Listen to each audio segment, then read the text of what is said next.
अस्सलामुअलैकुम नाजरीन, आज मैं आपको लीमू का पौधा दिखाता हूँ और ये लीमू कैसे बनते हैं। ये इस वक्त लीमू बनने के प्रोसेस से गुजर रहा है। सबसे पहले कली लगती है, फूल, उसके बाद ये छोटा छोटा लीमू, ये डोडी लीमू बनना शुरू हो गया है।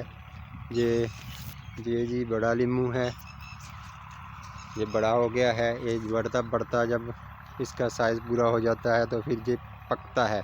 इसका कलर जब पीला हो जाता है तो ये नींबू तैयार हो जाता है और इस्तेमाल के काबिल हो जाता है। इससे शिकंजवी वगैरह बनाई जाती है, जो गर्मियों का बेहतरीन मशरूब है और गर्मी को दूर भगाता है।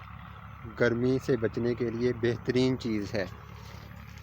देसी लीमू से हासिल किया जाता है। ये जी देसी लीमू का पौधा है। एक होता है चाइना का लीमू। चाइना का लीमू जो होता है वो छोटा होता है, उसे फल भी ज़्यादा लगता है। लेकिन ये देसी लीमू है, देसी लीमू का पौधा है। ये ज़्यादा अच्छा और बेहतर होता है। ज़ाहिर है वो पाबंद शायद पाबंद करते हैं चाइना का, ये लेकिन ये ओरिजिनल देसी लीमू होता है। ये गर्मी से बचने के लिए इसका मशरूब बेहतरीन मशरूब है। ये है नींबू का पौधा।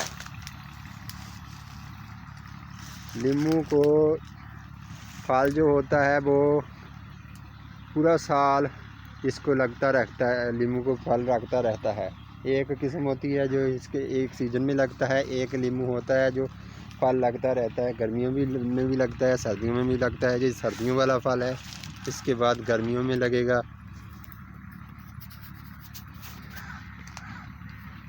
अगर वीडियो अच्छी लगे तो हमारे चैनल को सब्सक्राइब कर दें और बेल आइकन के बटन को दबा दें ताकि ऐसी वीडियोस आपको मिलती रहें।